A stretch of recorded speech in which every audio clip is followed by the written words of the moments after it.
difficulties. Okay, we're going to present today the talk Jailbreaking iOS and the Post-Apocalyptic Age. Just for reference, the ages of jailbreaking are defined as this. iOS 1 to 4 is the golden age where we had like lots of bootstrap bugs. iOS 5 to 9 was the industrial age where the rise of the user land came.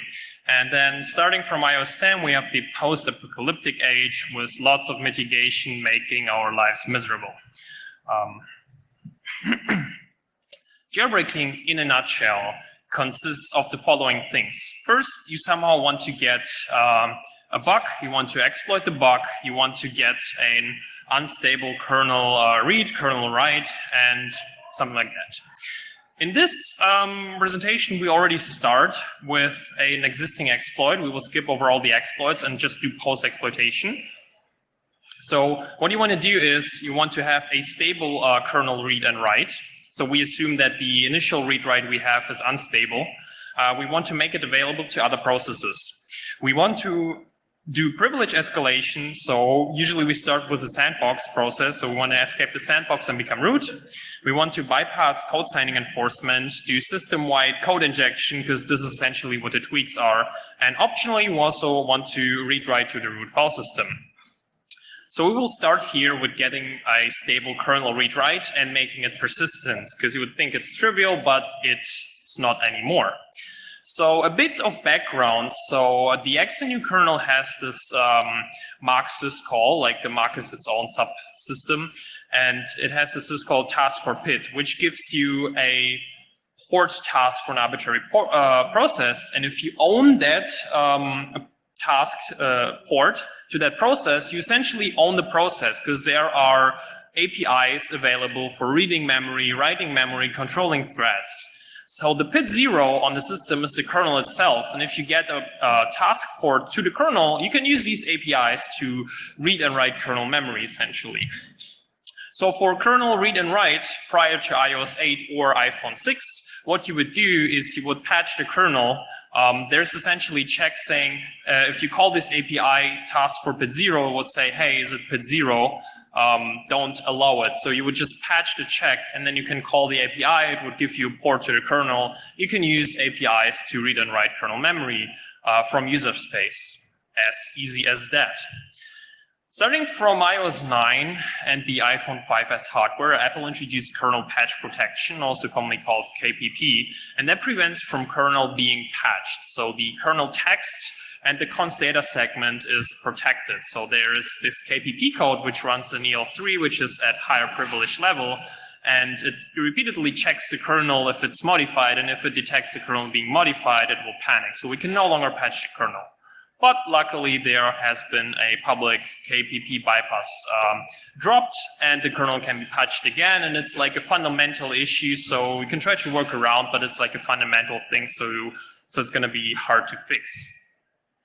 So with that bypass, you can again do the same thing from earlier, patch the kernel code and knob that, and that works up to iOS 10.1 and the iPhone 6S. Starting with the iPhone 7, Apple stepped up its game again. They introduced KTRR, which stands for Kernel Text Read-Only Region. This is a hardware mitigation in the iPhone 7, which replaces the old-style KPP. Basically, it is a dedicated hardware memory controller which locks down kernel memory, and if you try to write it, it will block this write at hardware level, so you can no longer write to the kernel area. And there is a second thing, which is you cannot execute code outside of that area, because only code inside that area will be executable. So more info on that on my other presentation, Jailbreaking iOS, which is kind of now the part 2. A bit more of background. So Apple has this thing called host special ports. So basically the kernel provides special ports for the user land. Basically the system daemon, launchd, registers several things or itself. So an app can use these APIs to get the port to launchd, which is then used for IPC, inter-process communication. And so there's like special predefined ports which a process can grab. So how do we use that for kernel read and write? Well, on up to iOS 10.1 and iPhone 7, we can get the kernel task through the exploit. And instead of patching the kernel text, we will just write it to the data segment where the host special ports are stored. And we use an unused slot, in this case, port 4. And then userland code can call host get special port, which will again return a task code to the kernel, which is equivalent to task for pit 0. And then again, we can use the APIs to read and write kernel memory. That worked up until iOS 10.3, where Apple introduced the pointer check. Basically, if you have this port, you would call markvm read, markvm write, and several APIs. So these APIs introduce a pointer check, and if they check, okay, is the pass port the kernel port, and if yes, we just deny it, and we don't allow reading or writing. So getting the kernel task port now is kind of useless because we can't use the APIs anymore. Right. Well, they didn't really think about how virtual memory works, because what you can do is, sure, the kernel operates a virtual memory, but if you remap that virtual memory to a different virtual memory address, both pointing to the same physical memory, the pointer is a different value. So this simple pointer compare doesn't trigger anymore. So what we do is we get the task port, we remap it on a different virtual address and use that remap thing, and that we put into host special port 4. And then if we call again host get special port 4, we can again use get that task port. And now this one we can use with the kernel read and write APIs using markvm read, markvm write. So starting in iOS 13, the kernel allocations are split into different zones, and different allocation types go to their dedicated zone. And task structures need to be in a certain allocation zone, which are different than markvm APIs. So if you access something in the wrong zone, it causes a kernel panic. So what that means is that the simple remap technique does not work anymore. There are two bypasses for this in iOS 13. So prior to 13.5, you could allocate kernel memory and copy the kernel task to the new page. And you can actually modify the zone type for the page and set it to be a task page. Now, they fixed this in 13.6, but you can still sort of use a different technique in 13.7, where you create a corpse task, assign the kernel map to the corpse, and you mark it as active. And then you map this fake task to host special port 4, and you can still use markvm APIs for kernel read-write. So later, Apple introduced PAC, or Pointer Authentication Codes, which is an ARM v8.3 hardware extension, which is similar to MACs, Message Authentication Codes, you may know from cryptography, but for pointers. What it does, it protects data in memory in relation to a context with a secret key. So these are the three main key points. So what you can protect here is return values, stack pointers, function pointers, vtables, and data pointers. You can also protect structure context by hashing the individual values in the struct, and then finally signing the hash with the PAC. This is also what Apple does in iOS. So context also contains a structure address and type info, so it's also a protection against type confusion sometimes. Starting in iOS 14, Apple has hardened PAC, so it protects tasks, hosts, port structures, and it also prevents calling the remap function in kernel. This is called, and they added something called page protection layer, which protects writing to the kernel map. There are also pointer checks against the kernel map, and zone require has been extended to pmap.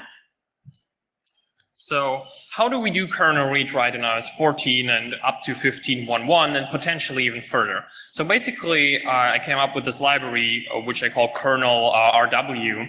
So in order to initialize this, you need an early kernel read, which should be stable, because we need to read a couple of things.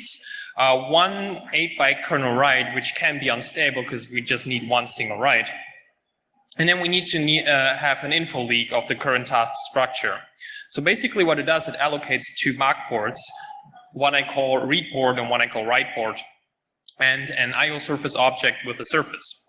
So basically it retrieves the address of these ports through the initial info leak and the surface location in surface clients array.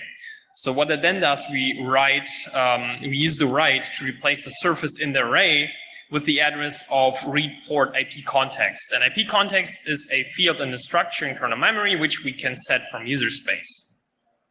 So for the k-read, we can do 32-bit read by setting the context, which we can set from user space to the port, to whatever we want to read, and then we call IO connect call method 8 on that surface to read 4 bytes. And this is equal to the method get YCB CR matrix. So this is like some IO surface stuff. The write works similar. We set the context of read port to the address of write port, which we also leaked. So we set the context of write port to wherever we want to write in the kernel, and then we call a different method IO connect call method 33 on that surface again to write 8 bytes of kernel memory. This technique requires a cleanup before the process exits, because if you don't clean up, then the kernel will panic. But to restore that, you use a single 8-byte write in the client's array. You can use this very same write you have here to clean it up. If you want to hand over this kernel read-write primitive, we also implemented a handoff procedure. So we use mark ports for inter-process communication, and then we use the available primitive to retrieve kernel addresses and perform the initial write from the donor process, and then from the target process, it's like armed, and then they can use the read-write. And we also transfer the original address back, so the target then can also clean up after itself. So this primitive needs to be passed around, and on its own, it's not persistent, and it dies on process exits, and you actually should be cleaning it up before the process exits. So the jailbreak eventually passes that primitive to a launchd, and launchd holds onto the raw primitives, and other processes can talk to launchd for kernel read-write via a library expose libkernel RW. Yeah, so for jailbreaking in a nutshell, we figured out the first thing, which is get a stable kernel read-write. So the next thing we're going to talk about is the privilege escalation, which is we want to get the ability to spawn processes, which we can't inside the sandbox, and we want to be root. So if you don't know how the XNU looks like, this is exactly how XNU was designed. It consists of a BSD, of MAC part, and IOKit part, which glues everything together so it just doesn't fall apart. Yeah. So first, a bit more of the background. So there's this BSD task proc, which is each task has a BSD proc structure in the kernel, and proc structure manages resources and permissions of a process. So each proc structure has a ucred structure. Now you wonder, okay, what is this ucred structure? The ucred structure handles process credentials and manages user accounts for processes, and among others, it contains the user ID and the group ID, UID, AG ID. And it has also a MACF label structure for AMFI and sandbox. So what exactly is this MACF? This is Mandatory Access Control Framework, which was introduced in FreeBSD. It hooks across, it is hooks across the kernel, which allow restricting permissions through these policies despite being root. So you can have a kernel system-wide policy, so not even root can do several things. And this is enforced by the kernel. So AMFI, which is Apple Mobile File Integrity, and Sandbox register MACF policy hooks. And we need to kind of work around them. So prior to iOS 11, so including up to iOS 10, Sandbox and root, what you could do is set our own procs ucred pointer and change it to be the kernel's ucred pointer. Sandbox has a hard-coded check to not enforce anything on the kernel. So having kernel creds skips all the sandbox, and it already grants root permission. So having the kernel ucred, you're already root and you're already on sandbox and you're done. So technically this works up to iOS 13, but it got crippled in iOS 11. Because if you try that in iOS 11, and then replace the pointer and try calling some APIs, the kernel will panic by sandbox text saying shenanigans. So you need to kind of work around that.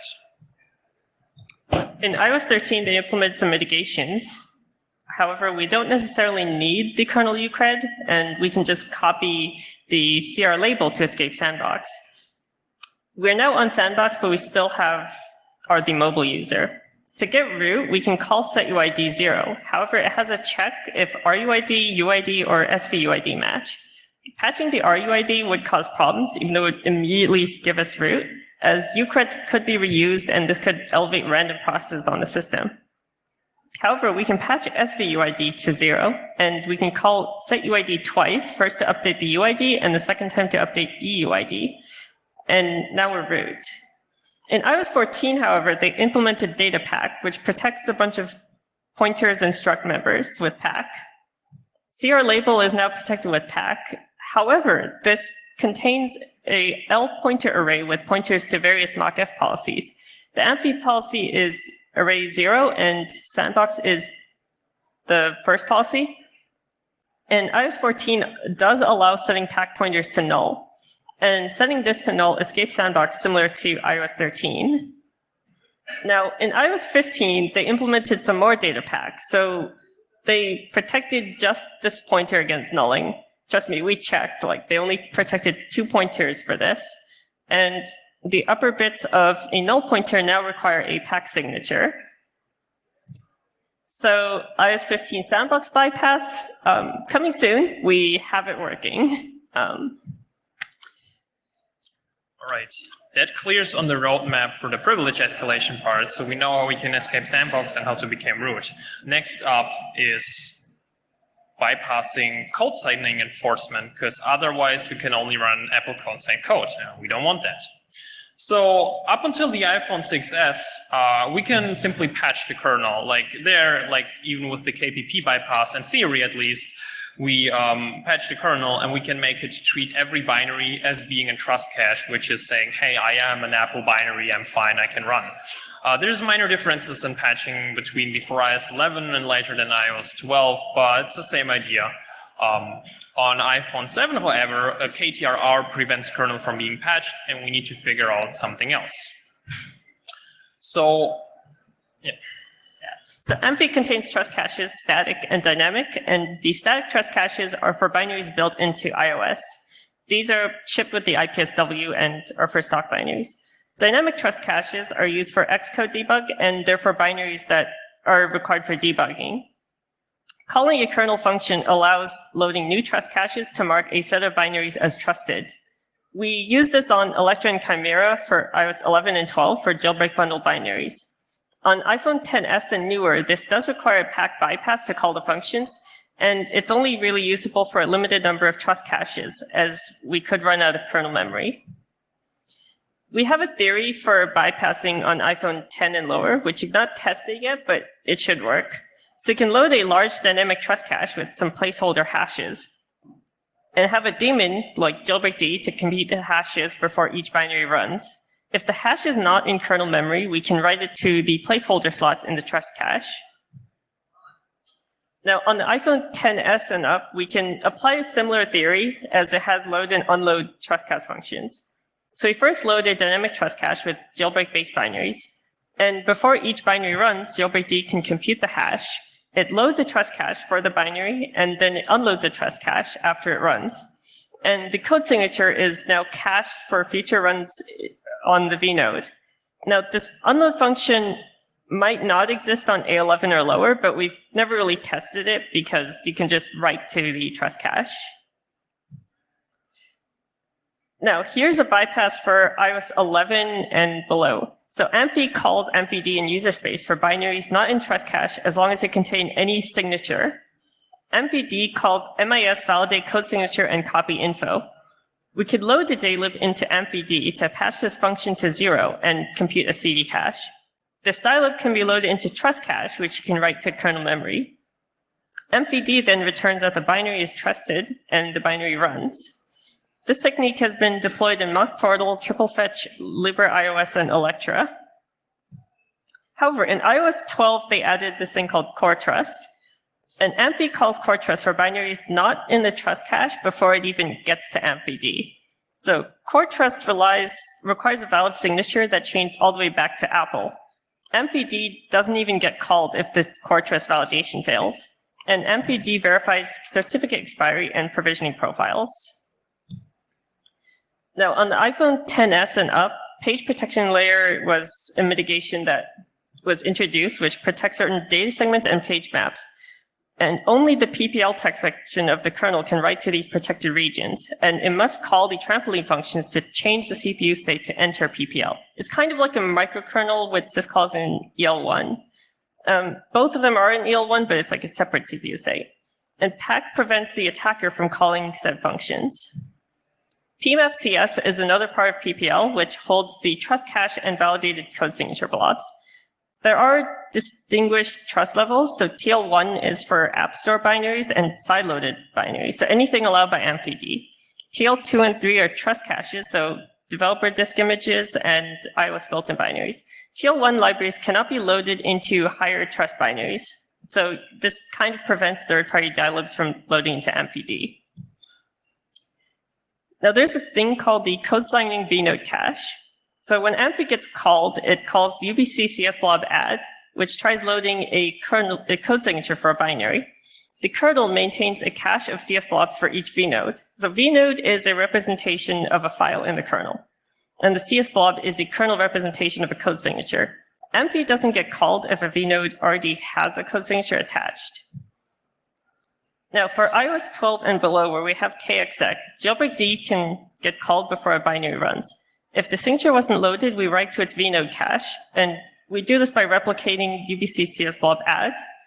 So we patch the code signature to add arbitrary entitlements before running the binary, and we can call PPLs to register the code signature. This bypasses all of AMFI, including core trust.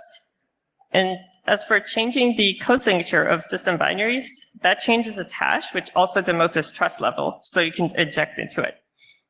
This has been deployed in the Chimera jailbreak. Now, on iOS 14 and below, without KXX, you can use a similar technique where jailbreak gets called before the binary runs, and we can sign the binary with a free expired developer certificate. And the reason for this is that it changed back to Apple, so it passes core trust. In this process, we can also add arbitrary entitlements, and we then call this syscall to add a signature to the kernel. It loads the signature, passes core trust validation, and then if the MVD check passes, the signature is attached to vnode. MV does not get called again when the binary runs, as it is in cache. This has been deployed in Odyssey and Taurine. Now, MVD still needs to pass the check. So how do we do that? Remember that we can't load a dilib into MVD. So we use a different technique where we get the task part of MVD, which, as you saw earlier, basically makes its own MVD. We can read and write to its memory. We register an exception port, so we're the debugger now. We corrupt a pointer for ms validate code signature and copy info. The next time MVD is called, it crashes. We catch the exception message and read the binary file name from the CPU registers. Then we can write the CD hash to the memory and continue program flow as a validation passed. Now, how do we get the task port?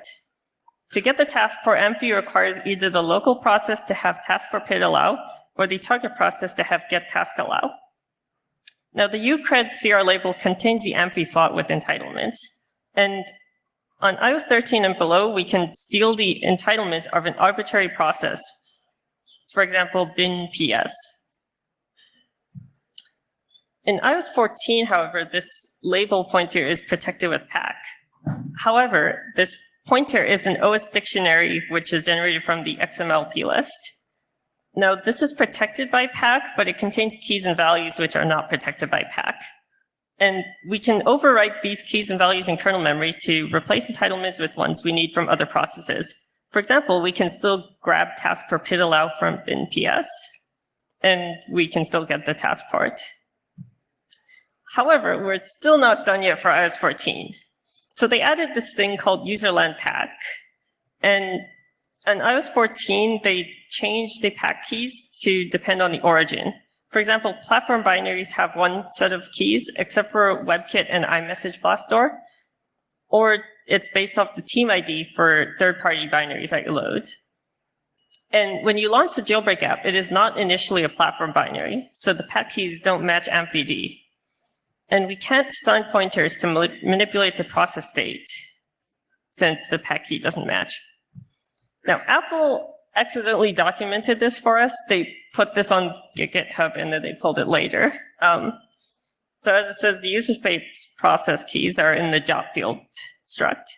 And we can copy this from AmpVD in the kernel to overwrite our threads key.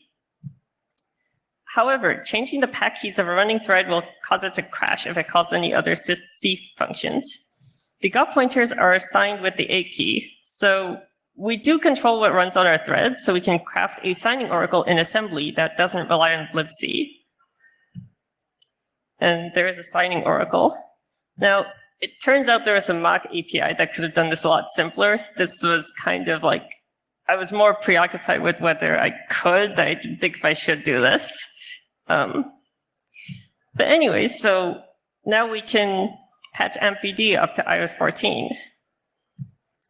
In iOS 15, they added this thing called OS entitlements, where they switched from the XML dictionary to DER entitlements. DER is backed by a new OS entitlements object in the kernel, which is in the closed source AmpVtext and is protected by PAC. So the way it works is they have a hash for the entire blob, so you can't really change anything in it. So iOS 15 AmpV bypass coming soon. You can see we have SSH running here already. And that is bypassing code sign enforcement. All right, next up on the list is system-wide code injection.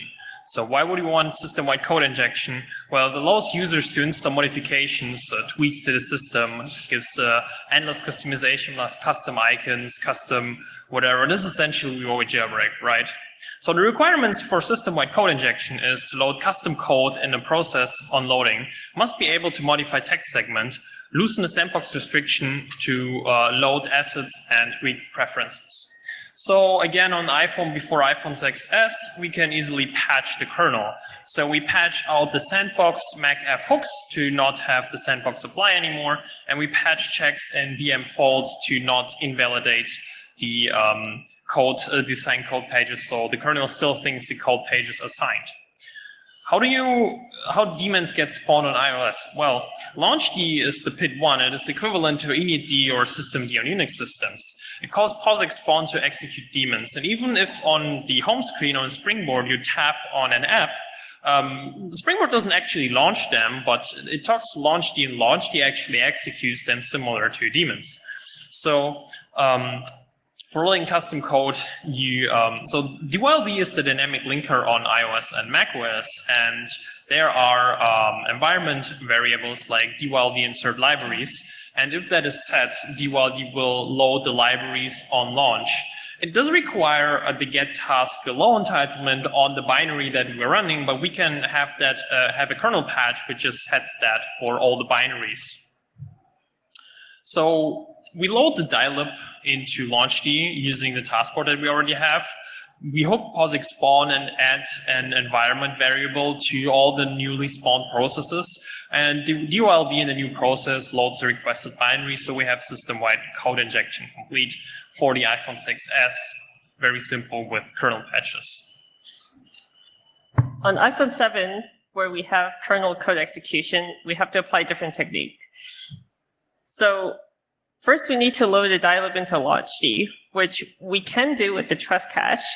We then use the task port to hook POSIX spawn. However, the new process doesn't load due to the lack of code signing. So remember core trust, yeah, that's going to stop us here. Now, core trust, as you explained before, prevents loading binaries.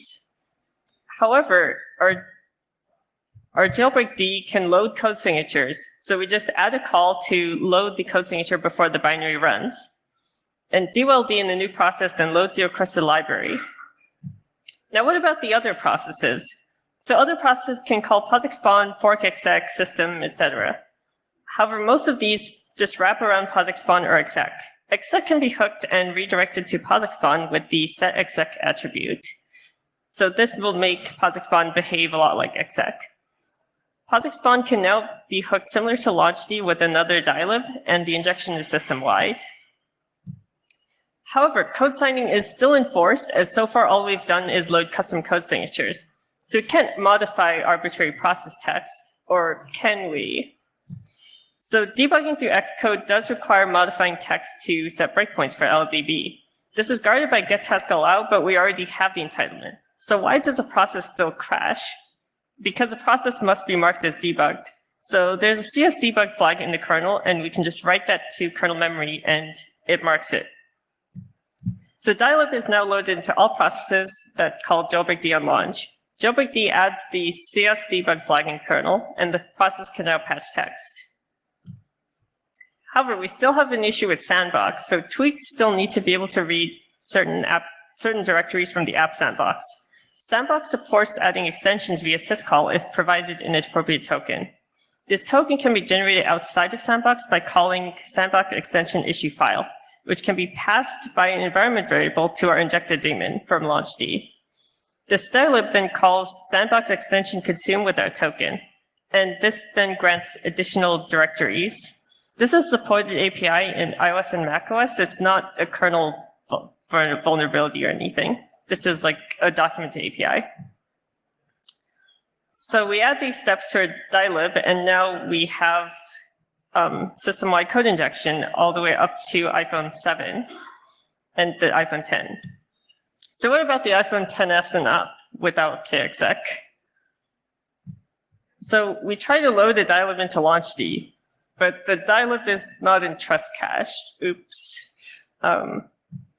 Now remember pack, which prevents calling kernel function, and the PPL also prevents TL1 binaries from injecting into TL2 or 3, and launchd is TL3.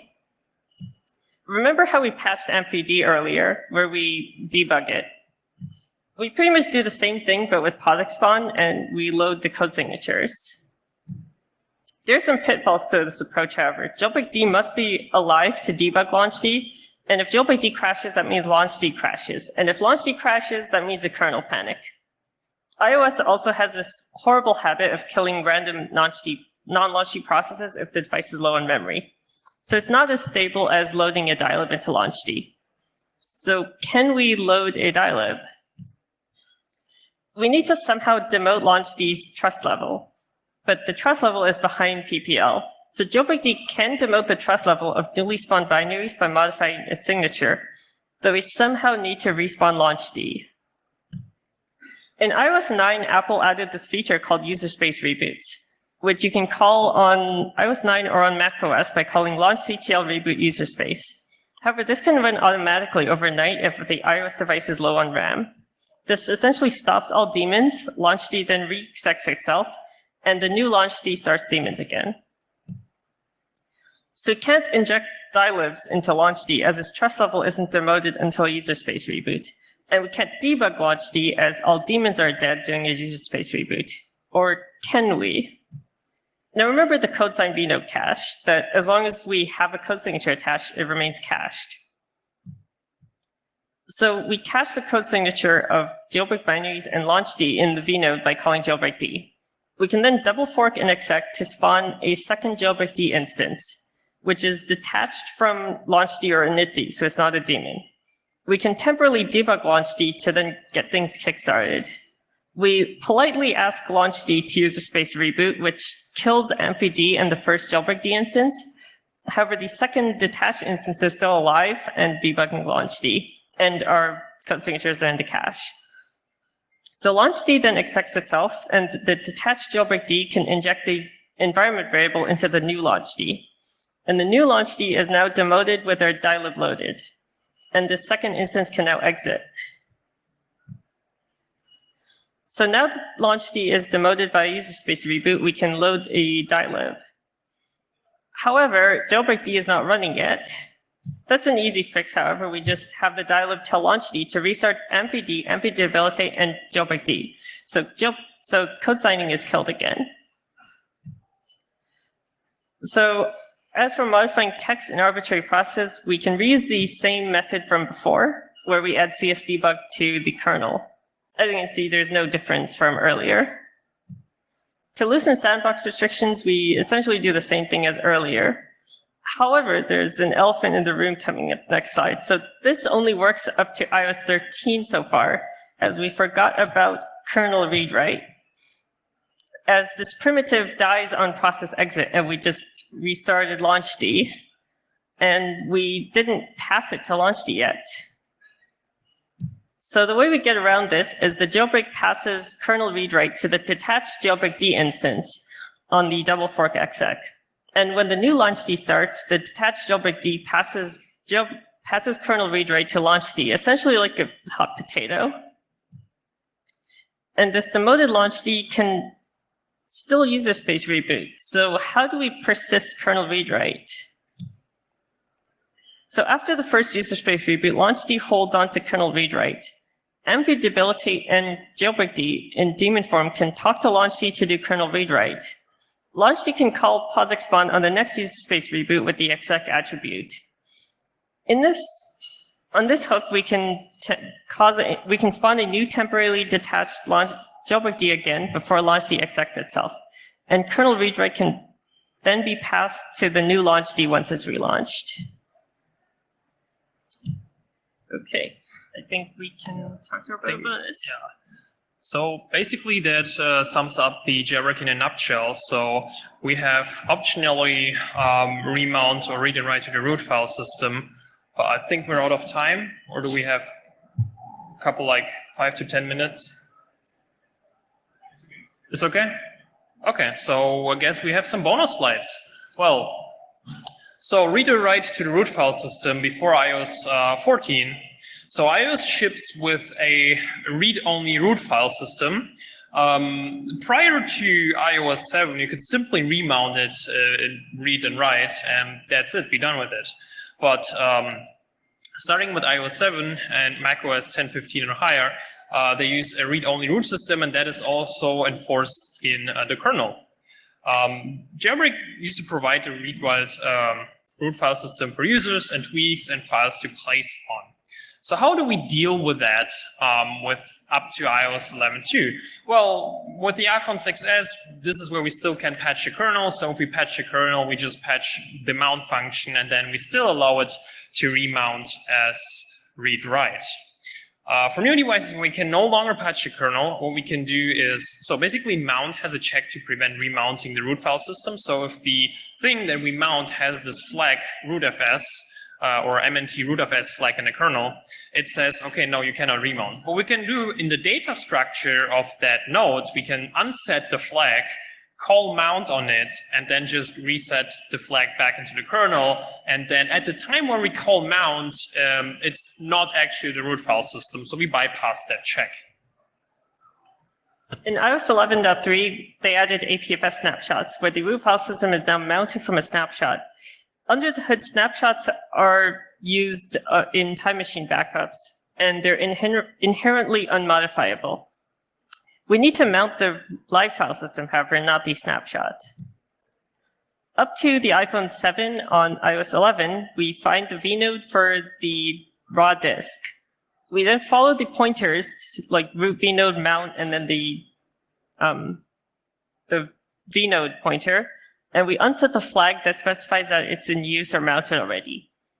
We can temporarily mount the live file system to another directory, rename the rootfs, and reboot.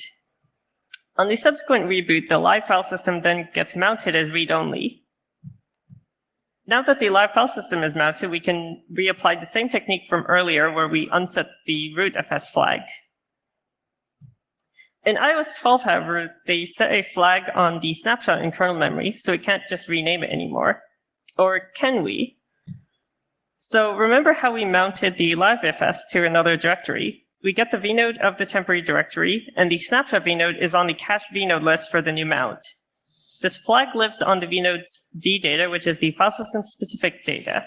We can simply unset the flag, rename the root file system, and reboot. On the subsequent reboot, the live file system then gets mounted again.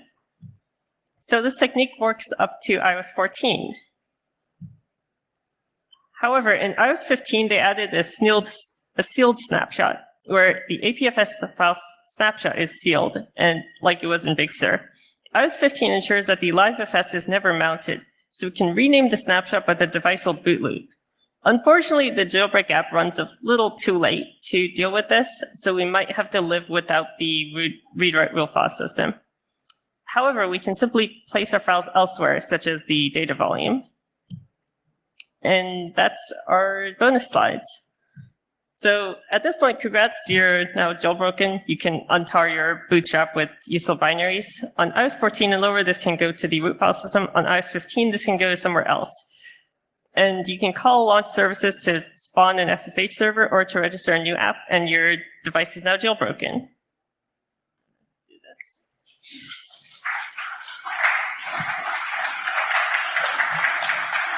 We can just skip this. Yep. iOS 15 ETA is on, so there's tweaks.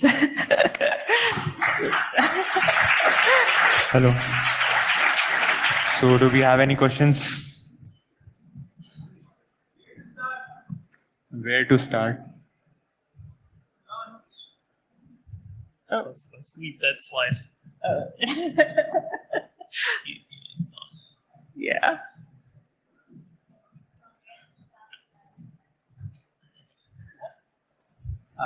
The question is that all of this is very good, but a lot of things just was the over the head, being honest. But if somebody wants to start in the iOS security and wants to delve into this research field, how can and where the person can start? What resources or things, he can leverage? So I guess it depends on what you want to do. If you want to do like vulnerability research, I think you can still do that, like find bugs, exploit bugs. Sure, there's a lot of mitigations and things you need to work around. If you want to work on jailbreak, I guess you're too late. So there's too much going on. It's going to be hard. Okay. But trust me, I'm dreading the iOS 15 slides that we're going to have to make for next time. Okay. Any more questions?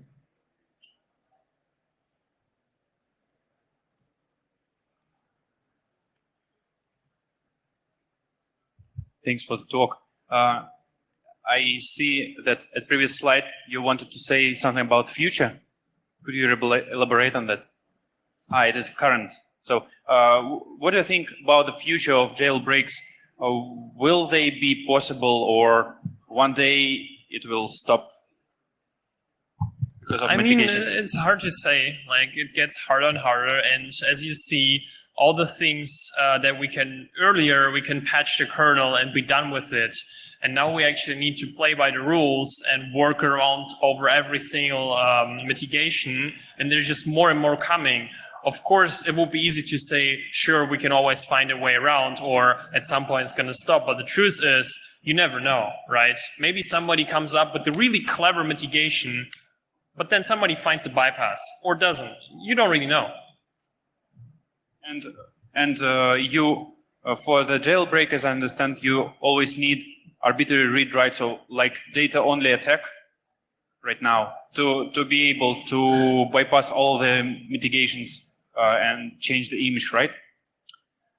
So for jailbreaking, what you want to do is you want to load tweaks. You want to customize your device. You want to load your own code into user process. And this is like the problem. We started like probably 8 months ago or even earlier with the kernel read-write, and we already had kernel read-write. And that does not help us much to modify user space code. And this is where all the tricky things come in. Because if you just want to, like, I don't know, steal some data or just modify kernel, whatever, the data thing you can do. But if you want to do the jailbreaking for these kind of things, this is becoming increasingly harder. Is there anything stronger than arbitrary read-write that could help you? Can you imagine some exploit primitive that can help you better than arbitrary read-write? Yes. If we have a pack bypass, for example, then you can arbitrarily call functions in the kernel. Or if you have a PPL bypass, at that point you can just overwrite whatever Apple marks as read-only in data. Or having Apple's private keys to sign your code would help. Okay, and there was a research about some side channel attack, leaking the PEG signature or something like that. Was it? So, I guess maybe we can chat afterwards. oh, okay. So maybe side channels will help somehow. I feel like a side channel might have scaling issues that you might not be able to deploy. So it might work for one device, but it's not going to be something you can distribute. Yeah, it should be very, very stable, right? Thanks a lot. More questions? We have a lot of questions this time. Well, that's a lot of questions. Very good presentation. I wanted to ask, like, in the Samsung or the Linux kernels, we have the hypervisor-based, security mitigations. Like in the Knox, you can see the Samsung Knox. So, is there anything like that in the iOS, or in the future, if anything like that will come? There was a thing in the past for iOS. If I go back, KPP was originally implemented as a hypervisor in a higher trust level. However, that has time of use issues, so it doesn't really work that well. And Apple has, as a result, started moving stuff into the silicon, as you can see with KTR and PAC and PPL. They didn't go with it, right? Later on, they didn't develop it. The hypervisor part of the mitigations, right? I'm sorry, can you repeat that? So they didn't actually go with it, the hypervisor-based security mitigations, right? They just dropped it? No, they are not using the hypervisor anymore because it was inherently flawed. So they started baking the mitigations into their silicon. Sure, yeah. Thank you. More questions? Anyone? Last call. There's All right. no more questions then. Thanks again. Thanks to you, man.